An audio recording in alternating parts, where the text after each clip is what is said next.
你是就算身死，会被湮灭，造出尽毁。 Halo semuanya, selamat datang kembali di Andai Channel. Sebelum kita lanjut, Mimin mau mengingatkan bahwa video ini mengandung spoiler ya guys. Perlu diketahui juga, alur cerita di novel dan donghua pada dasarnya sama. Hanya saja, ada beberapa bagian yang tidak ditampilkan di versi film atau donghuanya. Jadi, pastikan kalian nonton sampai selesai supaya tidak ketinggalan ceritanya ya. Dan seperti biasa, jangan lupa subscribe, komen, dan like-nya ya, supaya Mimin makin semangat upload video berikutnya. Terima kasih dan selamat menonton.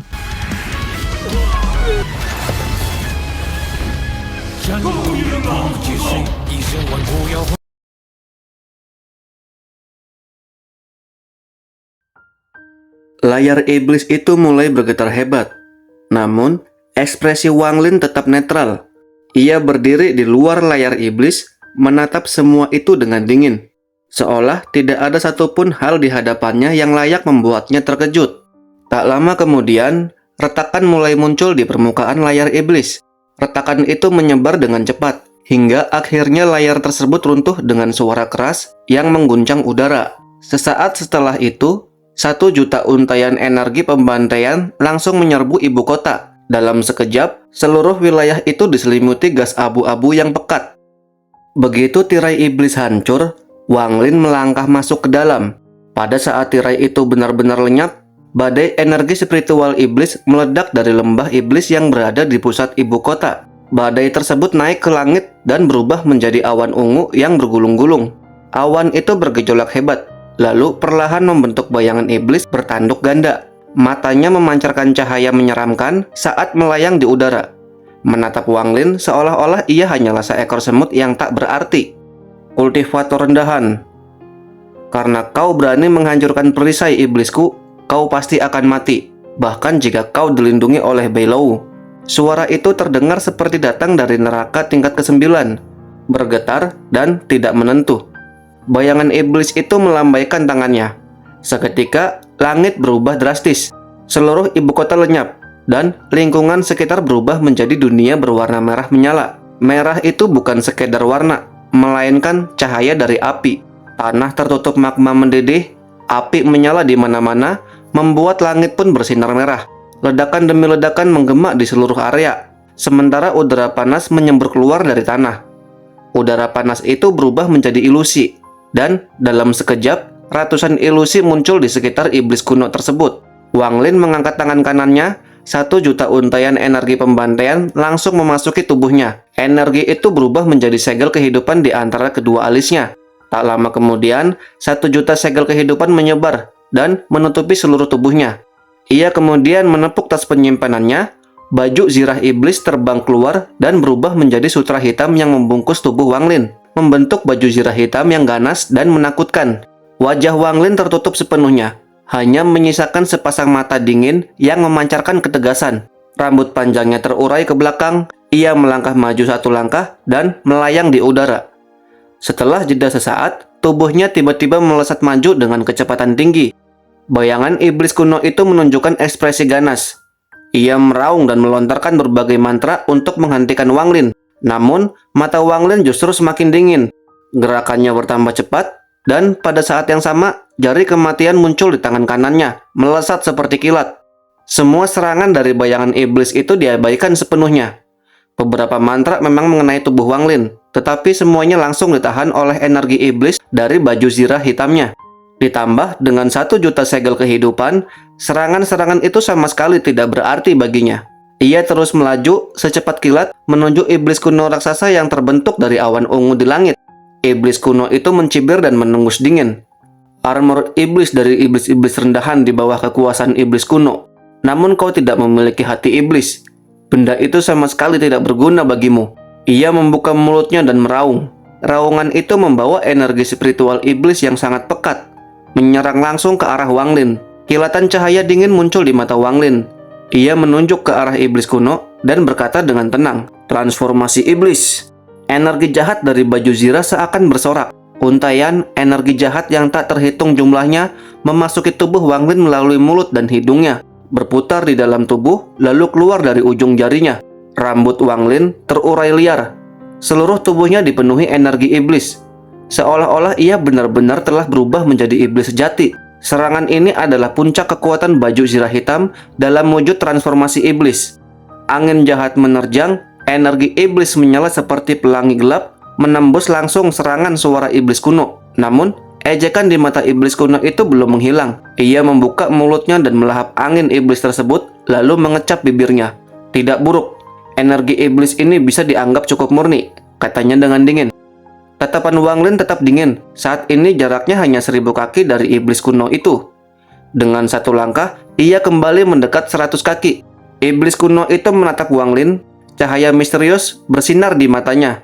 Tiba-tiba, tubuhnya meledakkan energi iblis yang mengandung indera ilahi. Menyelimuti area 1000 kaki di sekitarnya, tekanan mengerikan langsung turun.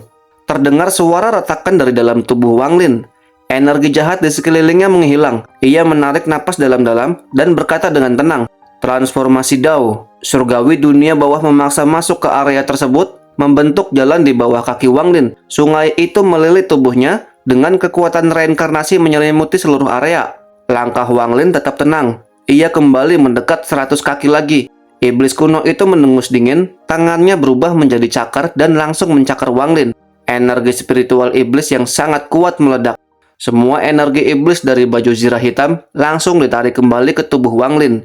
Pada saat yang sama, 1 juta untaian energi pembantaian bersinar terang. Wang Lin meraung, bukannya mundur, ia justru maju dan menghantam langsung cakar iblis kuno itu. Boom! Suara dahsyat mengguncang langit, tangan kanan iblis kuno terpental ke udara. Sementara itu, lebih dari 700.000 segel kehidupan Wang Lin runtuh. Namun dalam sekejap, semuanya terbentuk kembali. Ia melangkah lagi, mendekat 100 kaki. Ejekan di mata iblis kuno akhirnya menghilang, digantikan oleh niat membunuh yang dingin. Baru sekarang, ia menyadari ada sesuatu yang benar-benar tidak beres dengan kultivator di hadapannya. Below pasti memiliki niat tersembunyi mengirim orang ini. Dengan kilatan niat membunuh, iblis kuno itu akhirnya menggunakan jurus sejatinya. Mantra iblis, pembantaian iblis. Ia membentuk segel, energi spiritual iblis berputar membentuk pusaran besar.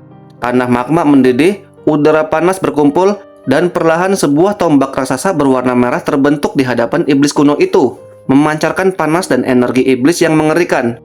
Rasa krisis yang belum pernah Wang Lin rasakan sebelumnya muncul di hatinya. Namun, ia tetap melangkah maju. Ia menyentuh titik di antara alisnya dan berkata dengan lembut, 1 juta untaian energi pembantaian menyatu menjadi 1. 1 juta segel kehidupan ditarik keluar, menyatu menjadi 1 untaian energi pembantaian yang mengerikan. Kini jaraknya hanya 500 kaki. Pada saat itu, Wang Lin mulai melafalkan mantra yang sangat rumit. Tangan kirinya membentuk segel yang diberikan oleh iblis kuno Below. Inilah inti dari kesepakatan mereka. Darah Wang Lin bergolak hebat. Ia memuntahkan darah dalam jumlah besar, kabut darah menyelimuti tubuhnya. Untuk pertama kalinya ekspresi iblis kuno berubah drastis.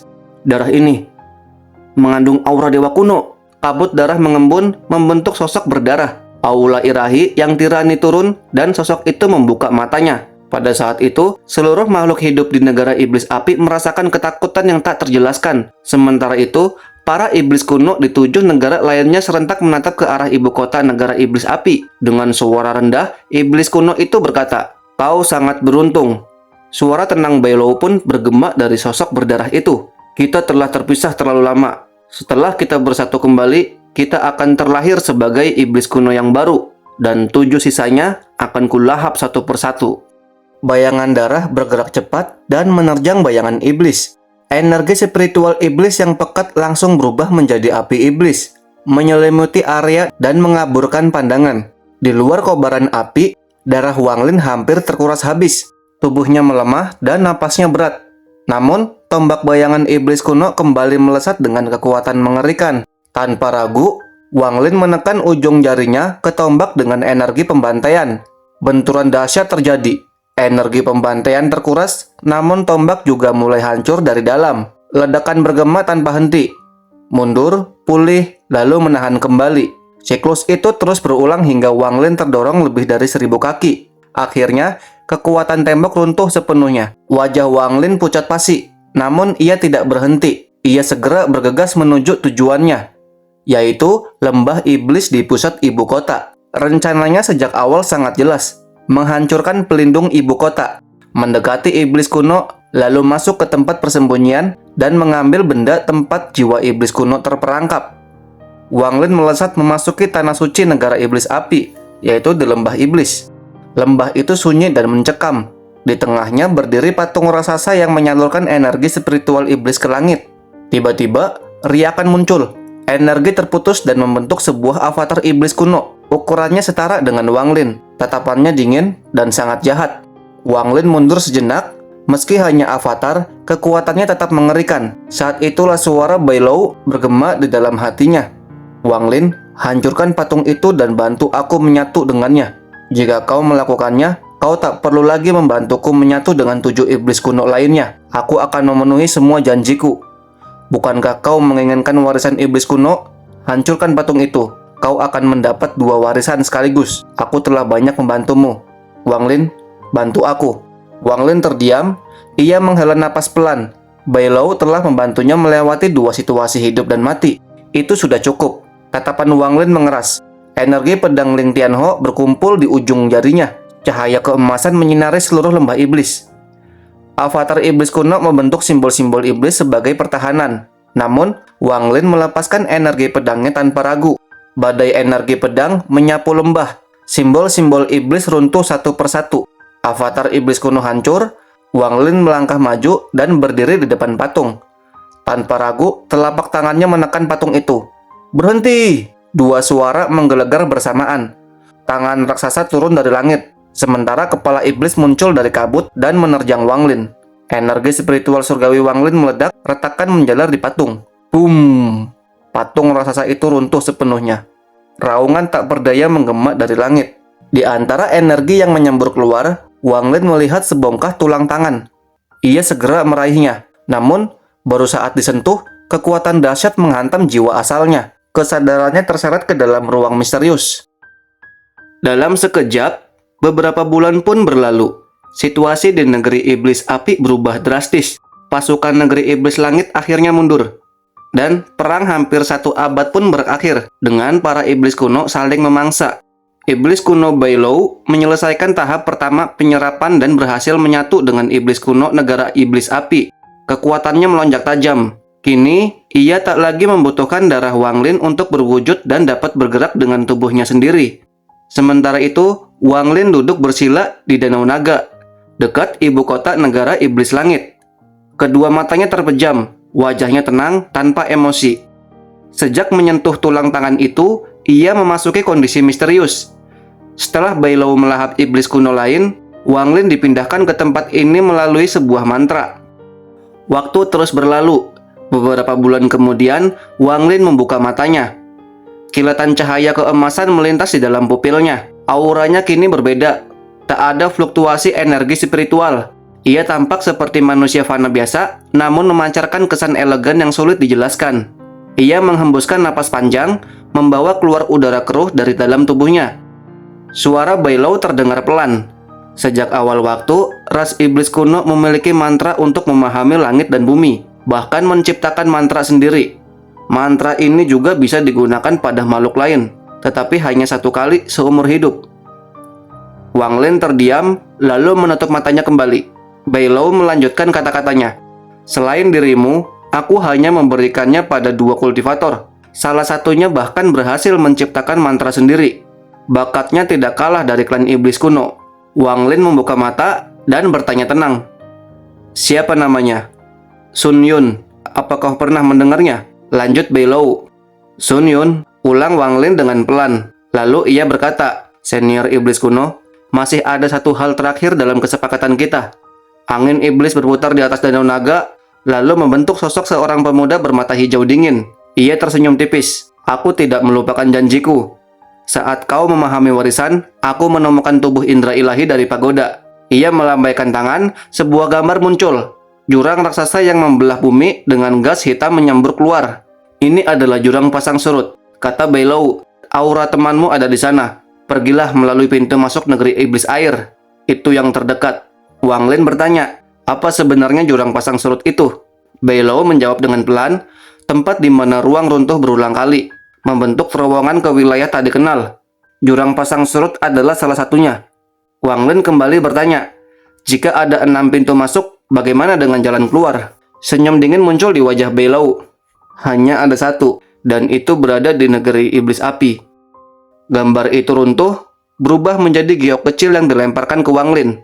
Dengan ini, indera ilahimu bisa melihat jurang pasang surut melalui penglihatanku. Anggap saja hadiah, karena kau menepati perjanjian. Wang Lin menyatukan tangan, dan menjawab, terima kasih banyak senior iblis kuno. Beilou tersenyum, lalu berkata, pergilah, aku akan menjalani kultivasi tertutup.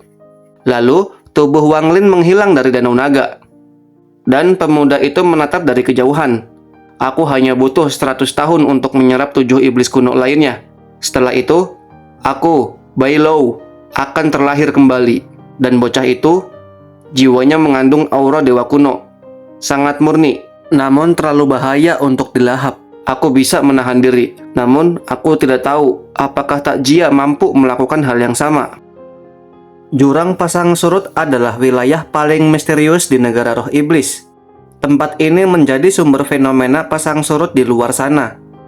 Selama bertahun-tahun yang tak terhitung, harta karun magis, batu roh, dan binatang roh tersedot dari luar angkasa yang luas, lalu terjerat dan berkumpul di sini. Di kedalaman jurang pasang surut, terbentang hamparan kabut hitam yang luas. Di sebuah area terbuka selebar 1000 kaki, beberapa sosok tampak duduk bersila. Di tengah mereka, duduk seorang pria paruh baya. Wajahnya tampan, namun tersirat aura licik dan ambisi yang kuat. Ia duduk dalam posisi lotus. Ekspresinya dingin, untaian energi kematian meliliti tubuhnya. Sementara di tangan kanannya, ia memegang sebuah tengkorak aneh yang terus ia usap perlahan. Matanya terbuka dan tertutup. Saat terbuka, tatapannya begitu suram hingga mampu menghancurkan nyali siapapun yang berhadapan dengannya. Di sekelilingnya duduk 4 orang lain. Semuanya mengenakan jubah biru dan membawa pedang besar di punggung mereka. Ekspresi mereka sama muram dan waspada. Tiba-tiba, kabut hitam di depan mereka bergolak. Sesosok muncul dengan cepat seorang pria berjubah biru lainnya. Wajahnya tampak getir saat berkata, Senior Tanlang, binatang buas di dalam kabut tidak berbencar, dan jumlahnya justru semakin banyak. Keserakahan menengus dingin. Akulah yang meremehkan tempat ini. Binatang buas di sini berasal dari luasnya angkasa dan diperkuat oleh kekuatan misterius jurang pasang surut. Tidak aneh jika makhluk kuat terus bermunculan.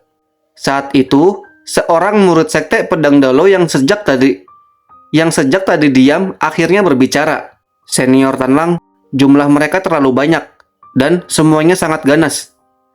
Biasanya binatang seperti ini terkenal, tetapi junior sama sekali tidak mengenali asal-usul mereka. Orang ini duduk di posisi pusat, seolah menjadi poros bagi murid lainnya. Dialah Chen Long, murid kesayangan pendekar pedang Ling Tianho. Meski tampak berada di tahap akhir transformasi jiwa, sebenarnya Chen Long telah mencapai tahap awal Ascendant. Bahkan, Cao Niu yang berada di tahap pertengahan Ascendant sangat menghormatinya. Mendengar kata-kata Chen Long, Tan Lang terdiam sejenak sebelum berkata, Aku juga belum pernah melihat makhluk-makhluk ini. Ruang angkasa tak terbatas dan langit bekerja dengan cara yang misterius. Tidak mungkin kita mengenal semua bentuk kehidupan. Makhluk-makhluk ini kemungkinan besar tersedot oleh fase pasang surut yang terjadi setiap 5.000 tahun sekali. Mereka mungkin sudah berada di sini sejak lama. Tak ada yang berbicara lagi, keheningan menyelimuti area itu. Perlahan, raungan tajam terdengar dari dalam kabut hitam. Di tepinya muncul seekor binatang buas raksasa, berbulu hitam, bermulut panjang dan tajam, dengan bentangan sayap puluhan kaki. Matanya merah menyala, memancarkan cahaya dingin yang membuat jantung bergetar. Dengan kepakan sayapnya, makhluk itu seakan memerintahkan pengepungan. Jika Wang Lin berada di sana, ia pasti akan langsung mengenalinya. Makhluk-makhluk ini adalah nyamuk. Namun, bukan nyamuk ungu keemasan yang pernah ia lihat sebelumnya, melainkan varian yang jauh lebih mengerikan. Wuma yang berada di sebelah Chen Long memasang ekspresi sedih sambil berbisik. Tubuh Shen Hao sudah dimakan oleh mereka. Bahkan jiwa asalnya pun tidak bisa lolos. Wajah Chen Long mengeras. Dari 12 pedang, selain Wei Yan yang telah gugur serta Zizou dan Heizou yang tetap berjaga di luar, 9 orang lainnya telah mengikuti Tan Lang memasuki jurang pasang surut. Tan Lang pernah berkata bahwa setelah lama mengamati tempat ini, harta terbesar negeri roh iblis berada di dalam jurang tersebut. Kata-kata itu menggoda hampir semua orang, kecuali Cheng Long. Mereka telah menyaksikan sendiri bagaimana harta karun dan artefak langka tersedot dari laut roh iblis timur ke negeri roh iblis. Tujuan mereka jelas, warisan iblis kuno dan seluruh harta di dalamnya. Meski tak memiliki alasan kuat untuk menolak, Cheng Long merasakan firasat buruk.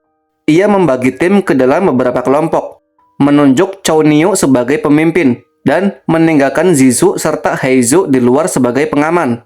Awalnya, perjalanan berjalan lancar. Namun, segalanya berubah saat Tan Lang mengambil sebuah benda misterius dari dalam gua. Makhluk-makhluk aneh bermunculan tanpa henti. Mereka terjebak dari siang sampai malam, diselimuti kabut hitam, dan setiap upaya keluar berakhir dengan serangan binatang buas. Hampir 100 tahun berlalu. Shen Hao gugur saat mencoba menerobos secara paksa.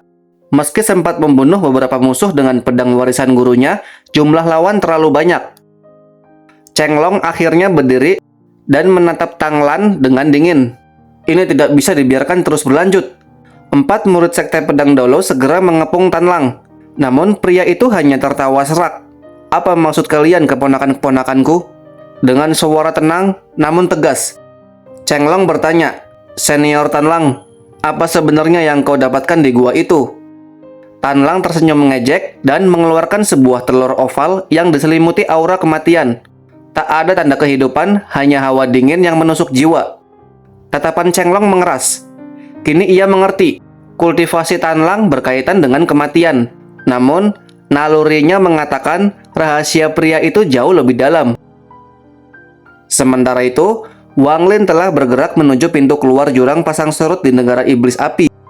Ia tahu, bahkan token legendaris yang mampu menggoda sang maha peramal pun dikabarkan berada di sana. Tan Lang dan murid-murid sekte pedang Dolo telah menghilang selama 100 tahun. Jika mereka masih terjebak, Wang Lin harus bersiap. Saat terbang, pikirannya kembali pada pengalaman mengerikan saat menerima warisan iblis kuno.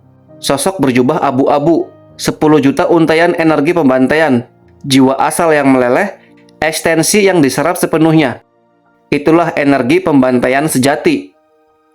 Wang Lin menarik napas dalam. Ketakutan itu masih ada, namun tersembunyi di balik ketenangannya. Seni pembantaian surgawi memang luar biasa, gumamnya dengan dingin. Tapi jika aku melangkah lebih jauh, aku tidak akan lagi menjadi Wang Lin. Setelah memasang jebakan pelacak di pintu keluar jurang pasang surut, Wang Lin berangkat menuju negeri iblis air. Tujuannya satu, menyelamatkan Zhou Yi, dan mungkin bertemu kembali dengan Wild. Beberapa hari kemudian, di wilayah barat negara iblis air, di tempat bernama Lautan Awan, sebuah retakan raksasa membelah bumi. 4 kultivator berdiri di tepinya. Inilah pintu masuk jurang pasang surut. Dari keempat orang itu, satu wanita tampak paling mencolok. Rambutnya disanggul rapi, 2 helai terurai lembut di sisi telinga bagaikan ranting willow. Di antara alisnya, kilauan kristal samar memantulkan cahaya. Alis bulan sabit menegaskan sepasang mata jernih bak mutiara. Wajahnya cantik dan lembut, sebening giok. Kecantikannya memang bukan yang tiada tara, namun cukup untuk meredupkan sinar rembulan. Meski tampak berusia 20-an, kecerdasan di matanya menunjukkan kedewasaan yang jauh melampaui penampilan. Gaun putih yang dikenakan tidak ketat, namun tetap menonjolkan lekuk tubuhnya dengan anggun. Dalam dunia kultivasi, usia sejati tak bisa ditebak dari rupa. Semakin tinggi tingkat kultivasi, semakin sulit menilai umur seseorang. Berbeda dengannya, wanita satunya terlihat biasa saja. Rambut panjang terurai di bahu, tubuhnya ramping dan tampak rapuh. Gaun merah muda yang dikenakannya kontras dengan wajah pucatnya, menghadirkan pesona lembut yang berbeda. Di samping kedua wanita itu berdiri seorang pemuda berjubah merah. Dengan suara tenang, ia berkata, "Kedua saudari magang junior, tempat ini adalah pegunungan Laut Awan di negeri iblis air. Aku pernah tinggal di sini. Menurutku, Laut Awan ini bahkan satu tingkat di atas alam surgawi. Kakak Murong, bagaimana pendapatmu?" Pria berjubah hitam di sampingnya menjawab dengan singkat, memuaskan, lalu kembali menutup mata. Aku yakin kakak magang senior Du tidak tinggal di sini hanya karena laut awan, ujar wanita cantik itu. Du Jian mengangguk. Aku menemukan retakan besar di tanah. Kurasa itu pintu masuk jurang pasang surut. Mata Zhao Yikuan berbinar. Namun, sebelum ia sempat berbicara, Murong Zhao tiba-tiba membuka mata. Sangat dahsyat. Di cakrawala, seberkas cahaya melesat dan berubah menjadi seorang pemuda berpakaian putih. Penampilannya biasa saja, ia melayang di udara sama sekali tak memperdulikan mereka. Itu dia. Du Jian terkejut. Tekanan kuat membuat hatinya bergetar. Saudara muda Wang, mohon tunggu. Pemuda itu berhenti. Dialah Wang Lin. Tatapan pertamanya langsung tertuju pada Murong Zhao. Menemukanku dalam radius 500 km, kultivasinya tidak lemah. Pikir Wang Lin dengan tenang. Perkenalan pun dilakukan. Aku Murong Zhao, murid generasi keempat Sekte Tinta. Ucapan itu membuat yang lain terkejut. Bagi Murong Zhao, ini adalah bentuk penghormatan. Wanita itu tersenyum. Aku Zhao Yikuan, ini adik magangku, Xu Fei. Nama itu membuat Wang Lin terdiam sejenak. Kenangan lama terlintas. Xu Fei memberi salam kepada kakak magang senior Wang. Apakah kau mengenalnya? Tanya Du Jian. Hanya kebetulan namanya sama dengan seseorang dari masa mudaku. Du Jian pun langsung ke inti. Apa kau datang ke sini untuk jurang pasang surut? Benar, jawab Wang Lin. Tempat itu sangat berbahaya. Bagaimana jika kita masuk bersama? Wang Lin berpikir sejenak, lalu mengangguk. Itu yang terbaik. Kelompok berlima pun melesat ke pegunungan Laut Awan. Awan tebal membentuk ilusi laut dan gunung, indah namun misterius. Di tengah awan, Zhao Yikuan diam-diam mengamati Wang Lin. Pikirannya tak bisa ditembus. Ia tidak menyembunyikannya dengan kabut atau ilusi. Ia hanya menutup pintu hatinya. Tiba-tiba Wang Lin menoleh. Tatapan tajam bak pedang menusuk langsung ke pikirannya Zhao Yikuan. Sementara itu, Wang Lin tersenyum dingin. 4 orang ini menyimpan niat masing-masing. Namun yang paling berbahaya justru wanita bernama Xu Fei. Auranya aneh. Tak lama kemudian, awan terbelah. Sebuah jurang raksasa terbentang di hadapan mereka. Lebarnya lebih dari 100 kaki. Panjangnya melampaui 10.000 kaki. Membelah bumi hingga ke balik awan. Jurang itu tampak seperti mulut raksasa yang tersembunyi di tanah. Atau sebuah mantra kuno yang mencabik dunia. Oke, itu tadi pembahasan kita kali ini. Kalau kamu suka, jangan lupa tinggalkan like, subscribe, dan aktifkan lonceng notifikasinya ya, biar Mimin semangat bikin videonya. Terima kasih yang sudah menonton. Sampai ketemu di video Andai Channel selanjutnya ya. Bye-bye.